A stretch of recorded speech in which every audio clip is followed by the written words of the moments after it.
Mas eu pensei na gente começar falando sobre o trabalho do Cuca. Uma coisa interessante. Hoje ele completa 2 meses. Ele chegou em 4 de abril. Não, 4 de março, né? Salvo engano, no Atlético. Queria que vocês falassem um pouco sobre como tem sido esse trabalho dele, tem agradado a torcida, como é que tem sido. Primeiro com o Alexandre, por favor. Tem agradado, Eduardo, tem agradado, né? Não vamos entrar na questão da polêmica sobre a contratação dele, porque eu acredito até já ser assunto superado. Veja só os números dele, né? Você trouxe a data que ele entrou no Atlético, de lá para cá foram 13 jogos, 10 vitórias, né? Um empate, 79% aí de aproveitamento. O Atlético marcou 31 gols e sofreu 7. Então, para cada gol sofrido, o Atlético marca 4. Né? Então, foram algumas, inclusive algumas goleadas aí que nós tivemos. Aí. E dentro da arena, o Cuca tem números ainda mais impressionantes, né? Porque foram 6 jogos, 6 vitórias, 21 gols marcados, nenhum sofrido. Então, foram 6 jogos dentro da Liga Arena e todos os 6 tivemos o clean sheet, né, que é aquela situação envolvendo o goleiro não sofrer gols. O Cuca conseguiu reabilitar o Canóbio, que essa é uma situação que nos trouxe um alento aí para a torcida, né? O Canóbio é um jogador que chegou em 2022 para o Atlético, vindo numa grande campanha lá no Peñarol, inclusive na época o Peñarol enfrentou o Atlético, ele deu fez uma corrida aqui no jogo que enfrentou aqui na arena, e a terceira já começou a pedir pelo nome dele também. Ele esteve presente, inclusive, na final em Montevideo, que o Atlético venceu o Bragantino. Ele esteve presente na torcida do Atlético, né? Porque ele é uruguaio, né? Então, foi uma boa contratação, mas é um cara que não era goleador. Então, um cara que estava lá sassaricando o tempo todo, corria muito bem, tinha suas assistências, mas ele, entre 2022 e 2023, para você ter uma ideia, ele jogou 87 partidas e marcou 9 gols. Né? Então, basicamente, para cada 10 jogos realizados, ele marcava um gol. Desde a chegada do Cuca, em 13 jogos, foram 6 gols. 5 desses marcaram os últimos 7 jogos. Né? Então, o Cuca despertou no Canóbio, né, dentro do posicionamento tático, dentro de campo, esse instinto, né, de finalizador, e realmente ele está conseguindo marcar os seus gols, e todos eles de bola rolando. Né? Diga-se de passagem, nenhum deles aí de falta ou até mesmo de pênalti. Um outro ponto bem positivo aí com relação ao Cuca é o fato desses 31 gols marcados pelo Atlético terem sido marcados por 11 jogadores diferentes. Né? Então, nós tivemos o Mastriani, Canóbio e o Pablo marcando 6 gols, o Fernandinho marcou 4, né? Alguns deles de pênalti, ele é o nosso cobrador principal. Nas sequências, a Pele, Eric, Christian, Esquivel, o Godoy, Madison e, por último, o Nicão, que foi repatriado pelo Atlético e prestado pelo São Paulo.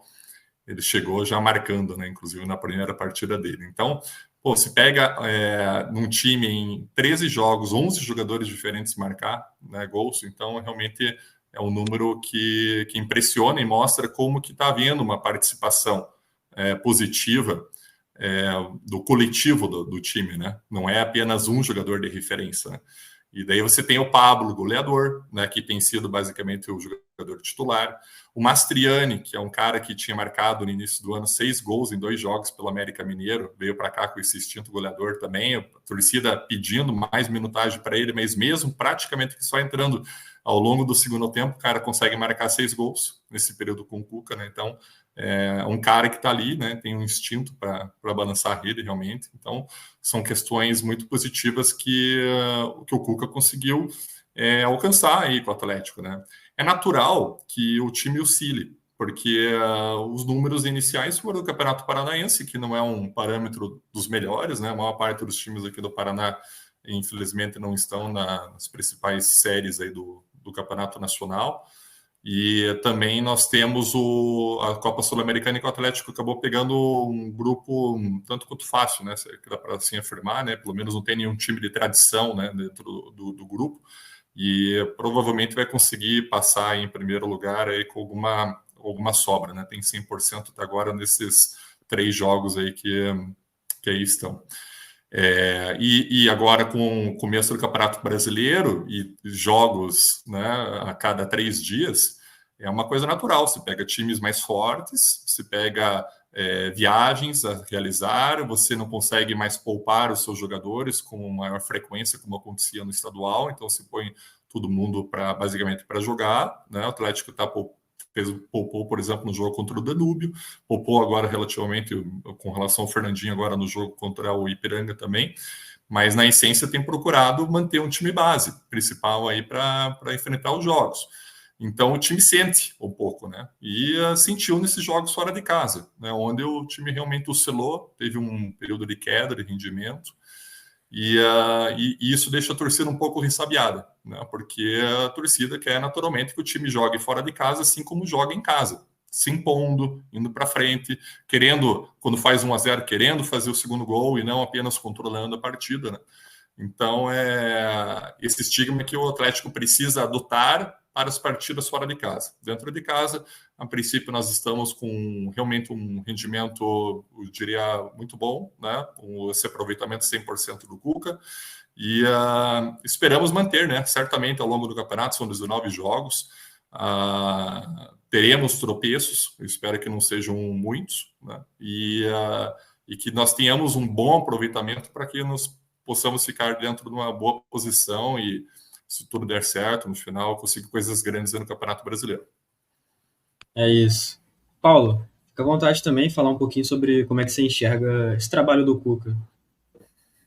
O trabalho do Cuca ele é um trabalho muito bom. Eu acho que os números, como o Alexandre trouxe, são sensacionais. A gente sabe que por toda a questão política que tem por trás, tem gente que quer criar fervo, tem gente que quer a qualquer custo pegar e desmerecer o trabalho, quer tentar criar uma crise. E a gente viu muito isso na famosa CAP-TT, depois do jogo de quarta-feira, que realmente foi uma situação complicada, mas ela foi muito mais por conta da falta de empenho dos jogadores do que algum problema envolvendo o trabalho do técnico. Então, assim, o Atlético é um time que tem um trabalho muito bom. É, Desde a vinda do Cuca, os números são excelentes, o desempenho dentro de casa é muito bom, a gente vem uma crescente. E o problema do Atlético jogando fora de casa é um problema que a gente tem que corrigir estruturalmente de mentalidade, que é algo que é assunto até para uma outra live, algo que o atleticano leva muito em pauta há muitos e muitos anos.